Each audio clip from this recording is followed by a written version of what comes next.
Good evening, everybody.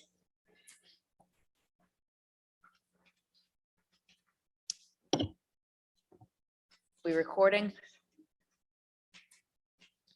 We have a committee of the whole meeting on Monday, June 5th, 2023, 4:30 to 5:30 p.m. here in the Howard Alden Memorial Chambers, Medford City Hall, as well as via Zoom participation. The meeting can be viewed through Medford Community Media, Comcast Channel 15, and Verizon 45 at 4:30. Participants can log or call in by using the following link or call-in number. One of the phone numbers is 1-305-224-1968. You can enter meeting ID 939-7847-1882 when prompted. Questions or comments can be submitted during the meeting by emailing medfordsc@medford.k12.ma.us. Those submitting questions or comments must include the following information: your first and last name, your Medford street address, your question or comment.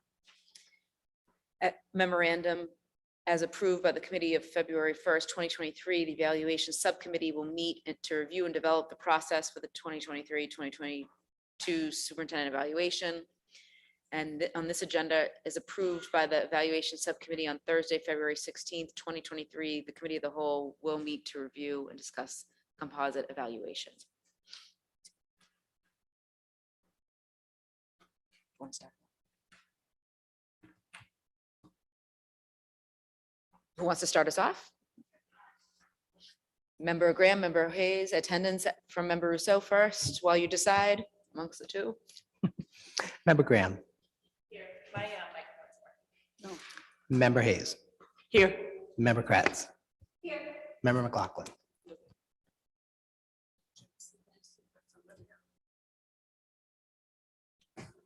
And Member Her audio is connecting. McLaughlin, are you on? Come back. I am here. Thank you. We Member have Mastone. 7 in the affirmative. Mayor. Member Mastone. Yes. Member Rousseau. Yes. Mayor Longo Kern. Yes, 7 in the affirmative. 7 are present, none absent. We have Member McLaughlin on Zoom for now. Is that working? Is that working? I'll turn it over to Member Graham and then Member Hayes.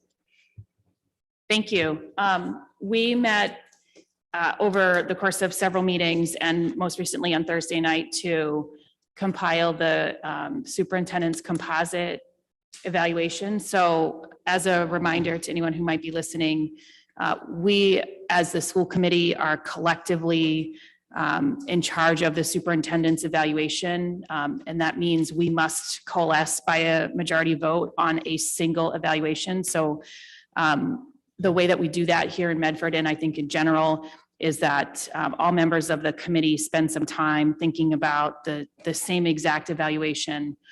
We all do our own individual evaluation, and then we roll up and consolidate each of the 7 individual evaluations into one cohesive evaluation. So I think the important thing to note is that the individual evaluations certainly are available to the superintendent, but they are relatively meaningless in the big scheme of what evaluation it is that goes to DESE. So what we have done is work to take 7 and become one. And we'll talk about that as we go through tonight. But I think the other important thing to note is that as we do that, what we have done is try to take a pretty careful and planned approach to representing a bunch of differing views on the various components of the evaluation, as well as represent and be clear and transparent about how those individual scores affected the ultimate recommendation. So as we progress through the form, it'll look the same as what you all saw when you did your individual evaluations. We did, Member Hayes did go in and put the distribution of scores across each of the rankings, so you can see sort of where the committee was at in total. And then the comments are left somewhat intact. So we opted to represent the comments made by the committee so that we could represent a full picture, because we didn't all agree on everything all the time. And we felt like the comments were substantive and thoughtful, and we wanted to make sure that they were provided to the superintendent. And then ultimately, at the end of this, we'll need to take a vote. And this is the committee of the whole, right? So we'll need to take a vote in committee of the whole, and then we will need to take a vote next week in our regular school committee meeting to approve the evaluation. And then those final composite scores get submitted to DESE. The comments and all of that really don't go to DESE. It's really just that composite score. But the conversation that we'll have tonight is really about the superintendent's performance over the course of the school year from our perspective and from our purview. And the goal is for us to all agree on a single evaluation that represents the view of, quote, the committee. Does that help everyone set the stage and the frame? Yes. Okay. Do we have a copy to pull up that we could all take a look at? Yep, Dr. Cushing's going to do that. Give him a minute.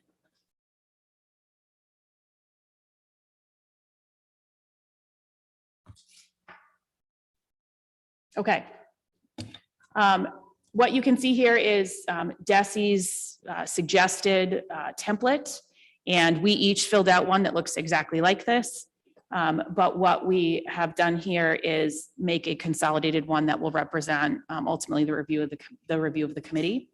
And so we'll just go step by step through this form, and if people, I'll stop at the end of each section and we can talk, discuss, make updates, field questions and that kind of thing as we go. But in step one, we are talking about assessment towards goals. So as a reminder, the superintendent presented a series of goals to us back in the fall. We unanimously approved them. There's 3 categories: professional practice goal, a student learning goal, and a district improvement goal. So for each of those goals, DESE requires that or recommends that we evaluate the superintendent on a 5-point scale. So from did not meet to exceeded. And what you can see here across each of the lines is what the distribution of rankings was across the 7 members. So you can see each one adds up to 7. And for example, in the professional practice goal, 1 person thought significant progress had been made, 5 thought that the superintendent had met her goal, and 1 thought that she had exceeded the goal. In this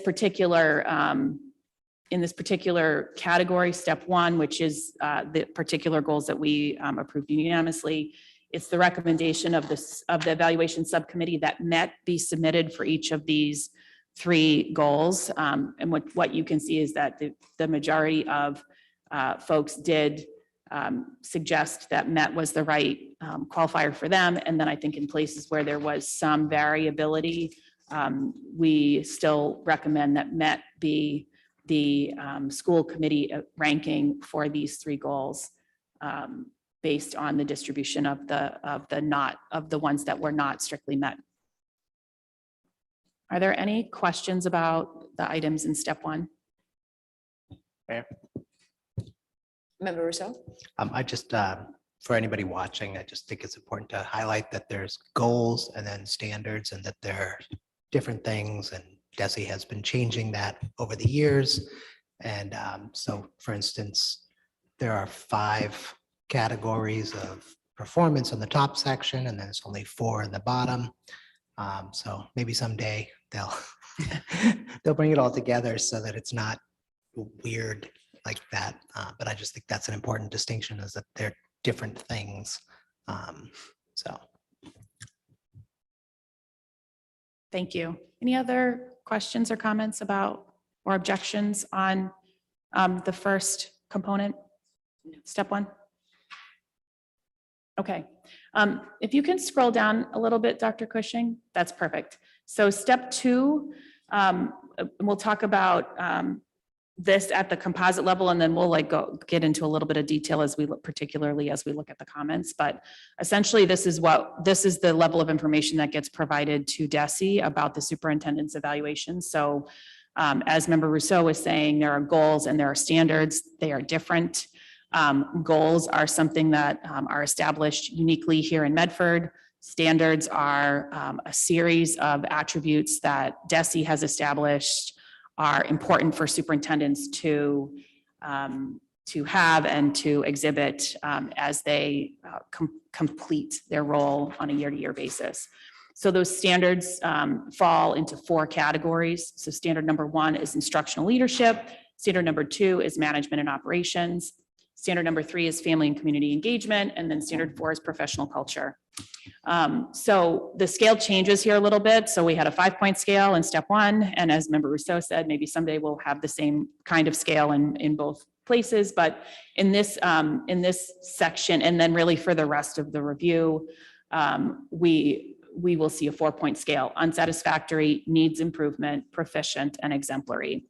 When we get to the comments, what will be important to remember as we talk about comments is that members are required to provide comments if they provide a ranking other than proficient. But if they are evaluating the superintendent as proficient, there is no requirement for comments. So in this case, what you can see is under instructional leadership, we unanimously agreed that proficient was the appropriate rank, the appropriate evaluation decision. Under management and operations, we had 2 members who said needs improvement, 5 who said proficient. Under family and community engagement, we had 1 that said needs improvement and 6 that said proficient. And then under standard 4 professional culture, we had 1 that said needs improvement and 6 that said proficient. So it was the recommendation of the evaluation subcommittee that proficient be submitted to DESE on behalf of each of these 4 standards. Are there any questions about step 2? No. Okay. And then in step 3, we roll all of those things up together into one single number. We're still on a 4-point scale here, but the overall summative performance based on the rankings and the evaluations in step 1 and step 2, all 7 of us unanimously agreed that proficient was the appropriate aggregated summative performance recommendation. So in step 3, we would plan to submit proficient to the to DESE on behalf of the committee if we take this ultimately to a majority vote. Questions about step 3?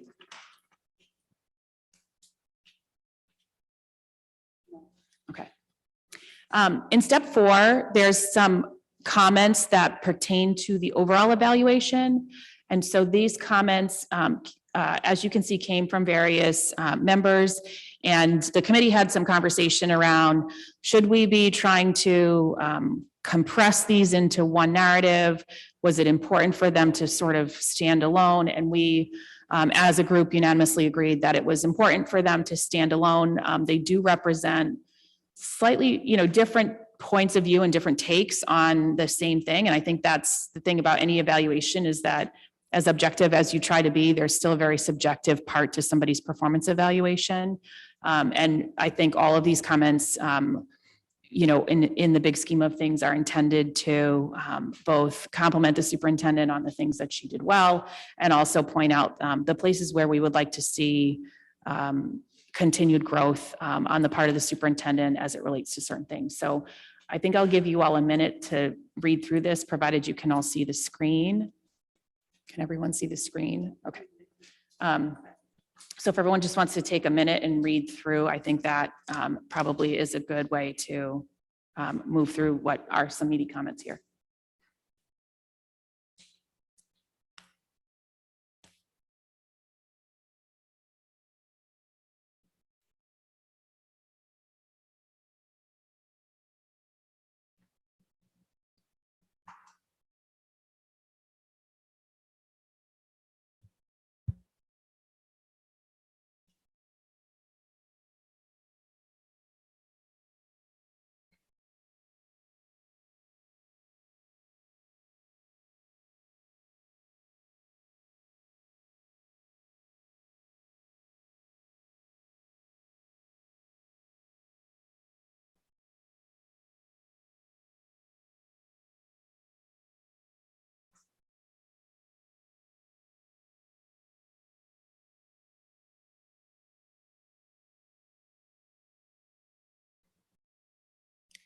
Has everybody had a chance to read, or should I wait another minute? Okay. Any questions about the overall evaluation comments?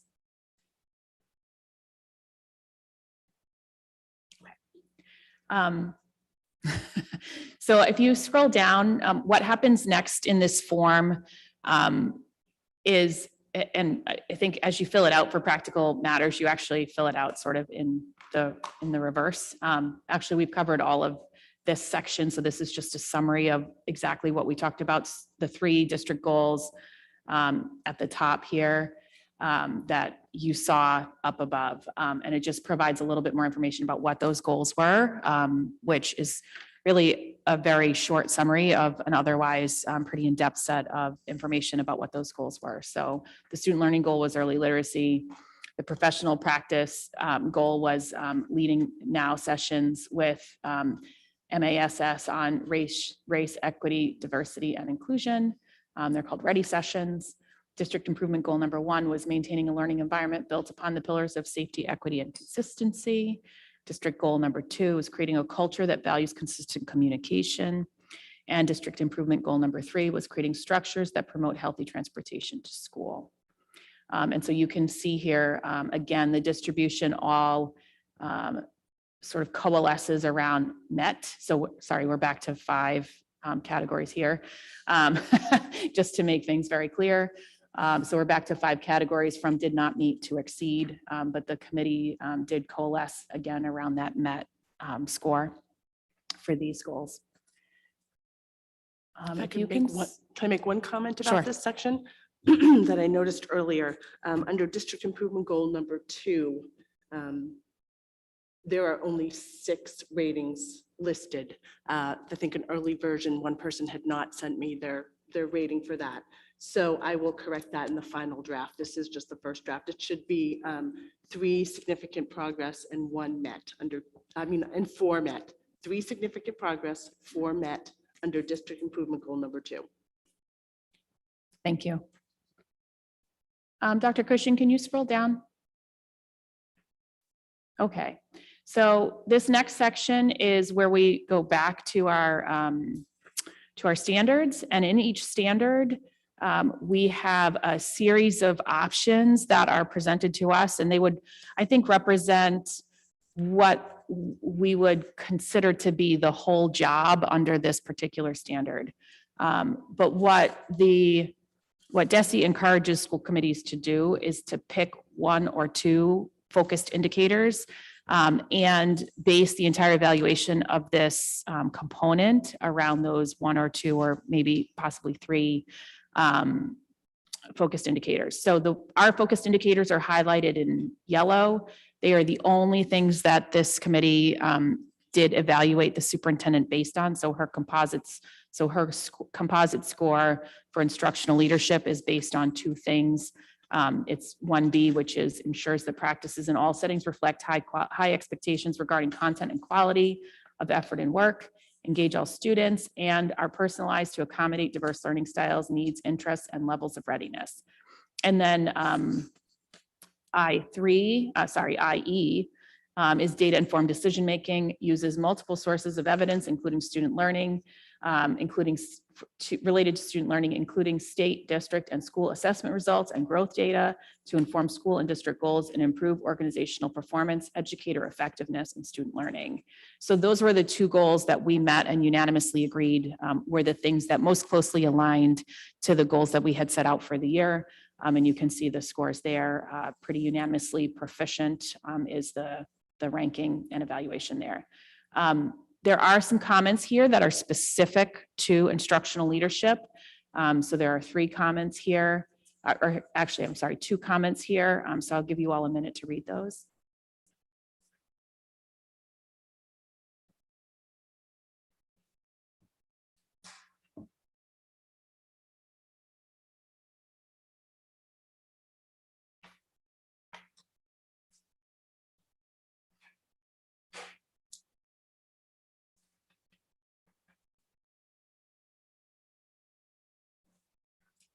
Is everybody okay if I move forward?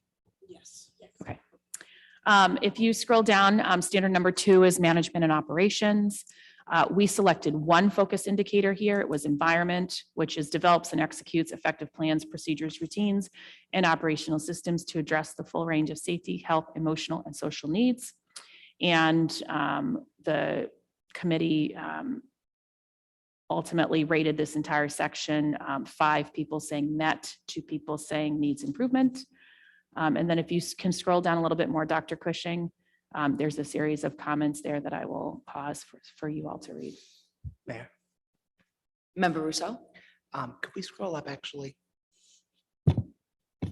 I'm confused how somebody would say on the only focus indicator that somebody needs improvement and then say that they were proficient. There's only one thing you can grade the person on. It's like if you had one class and you got a B, your GPA is a B. So I'm confused how somebody, I mean, the outcome is the same, but you know, I don't understand how you can have one thing you're measuring, and then when you average your one thing you're measuring, you get a better score. Mayor? Member McLaughlin? Thank you. Thank you. I think that might be better understood if you read the different ratings for the needs improvement versus proficient. Back up at the top. And so there's a little bit of abstract or Needs improvement, needs improvement. so if you can go back up to the top and look at the what those needs improvement and proficient, actually how they're defined.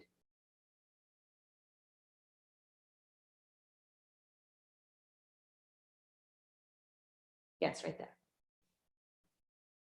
So needs improvement, may I, Mayor? Yeah, yes, Member McLaughlin. Performance on a standard or overall is below the requirements of a standard or overall, but is not considered to be unsatisfactory at the time improvement is necessary and expected. Proficient practice is understood to be fully satisfactory. So I guess, yeah, I can see where the conflict is there. I think that, yeah, I guess, yeah, one has to be needs improvement. Proficient has to be actually fully satisfactory. So it does say fully. There is not ambiguity for proficient. So yeah. So we'll have to look at the ratings. So thank you for pointing that out. We'll review that between now and the next meeting before it's reviewed to the committee. And I might also just add, I wanted to, if I could, Mayor, say Yes. thank you to the subcommittee, which was Member Graham, Member Hayes, and myself for the multiple meetings that this took to put this together. So thank you all. Thank you. So we can take a look at that and before the final is presented, just to clean up that conflict. But good catch. I did not notice that the other day when we were going through this. So Dr. Cushing, can you scroll down and let everyone read the comments there? Thanks.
Are there any questions about this section? Mayor? Member Rousseau? Yes, thank you. First of all, I'd like to point out that the thing we were just talking about the discrepancy is actually my review. Because there are two different places where you provide your summary of the count. And in the bottom one, which we were just looking at, I actually had said needs improvement. But at the very, very top of the document is actually another place where you yet again transcribe the same information. So that error was mine. So I wanted to own that, and we now know how to fix that because it's not a mystery. Well, I would blame the people that require it to enter the same data multiple times. But, I would like to make a I don't know if we need a motion, but my comments that were, so this is a PDF, and unfortunately, this document, I swear, sometimes I feel like nobody uses a document before they send it out to 351 communities, but when you click into the document to put comments and then click out of the box, anything too big just disappears off the bottom of the page and you can't even see it. And it's a not a well-designed piece of, not a well-designed tool. So my comments have been compressed to try and fit them into here. But I wanted to just have request that my original comments that I sent actually be replacing, that they replace this. And my comments, for the most part, are the same. There was some compression of like the structure of my comments. There's nothing new, but I just felt like this doesn't flow as what I actually wrote for comments the way I originally did. And I certainly understand the need to figure out how to fit it into this PDF. But so that's the only change I'd like to make to this. Unless there's an objection. Is there a motion to amend? Motion to amend? Motion to amend by member Rousseau, seconded by member McLaughlin. All those in favor? Aye. All those opposed? Ayes have it. I just Member wanted- Hayes? Yeah, I just wanted to comment. I wanted to thank Member Rousseau for kind of giving me a heads up about this, and I'm working on getting a second page. What happens, or at least it worked differently apparently in different browsers. The font size got too small with yours. It fit, but it was too small to be legible. So I'm working on making a second page to have your comments on. So Thank you. thank you for that. Thank you, member Hayes. Thank you for doing this, and to the committee as well. Okay, on to standard number 3, which is family and community engagement. As you can see, we elected for 3 focus indicators under family and community engagement. So the first is actively ensures that all families are welcome, members of the classroom and school community, and can contribute to the effectiveness of the classroom, school district, and community. The second is continuously collaborates with families and community stakeholders to support student learning and development at home, school, and in the community. And then the third is engages in regular 2-way culturally proficient communication with family and community stakeholders about student learning and performance. So again, here the committee is recommending it, as we talked about in step 2 earlier, that MET is the metric that is submitted for the standard number 3, family and community engagement, based on these scores. And then Dr. Cushing, if you can scroll down just a little bit so that people can see those comments, that would be great. So I'll give you a minute to read those.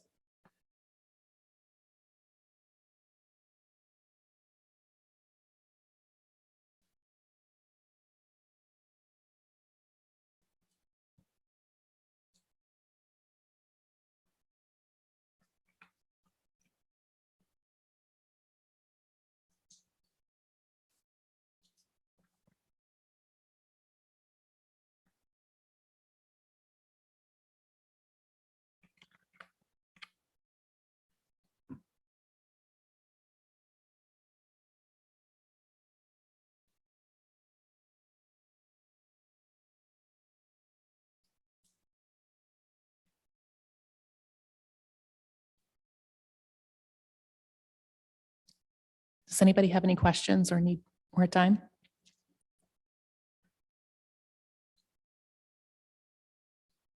Okay, let's move on to standard 4, professional culture. Commitment to high standards was the first focus indicator that we chose. Fosters a shared commitment to high standards of service, teaching, and learning with high expectations and achievements for all. The committee unanimously said that the second focus indicator, cultural proficiency, was also important to us this year. Ensures that policies and practices enable staff members and students to interact effectively in a culturally diverse environment in which students' backgrounds, identities, strengths, and challenges are respected. And then the third component was managing conflict, employs strategies for responding to disagreement and dissent, constructively resolving conflict, and building consensus throughout the district or school community. And again here, the consensus among the evaluation subcommittee and the committee at large was that the overall rating here was a 6, 6 for met and 1 for needs improvement. And you can see the individual standards throughout and what those scores are. Dr. Cushing, if you could scroll down, there's a series of comments about this standard number 4, professional culture as well. It is tiny. This one got pretty shrinky, so sorry about that.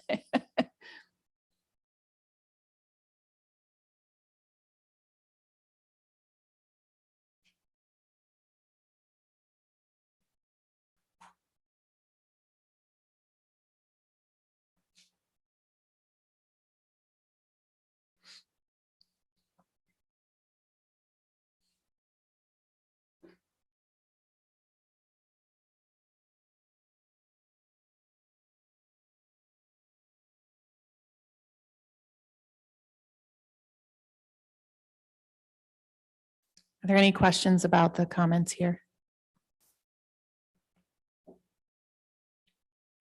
Okay, that is the entire review. So I think I will turn it back over to the mayor. I don't know if there's additional discussion or a motion. We've all reviewed the full report. Now it's time for either discussion or a motion for approval of acceptance. We already motioned to amend per member Rousseau. So we'll take a motion on the floor unless there's questions. Member Kretz? Yes, I just wanted to thank the subcommittee for all the hard work on putting this together. I know how much time you spent on it, and I appreciate, I had many text messages going back and forth to Sharon because I was working with a different browser. So I understand, and I figured out a way to like cut, I guess, copy and paste my comments in and then print it. So I didn't, I couldn't save it, but that I figured it out. I was like, okay, let me do that. And then I brought it in here. So I appreciate it. And I know she was there for me. I sent her many, many messages. Thank you, Sharon.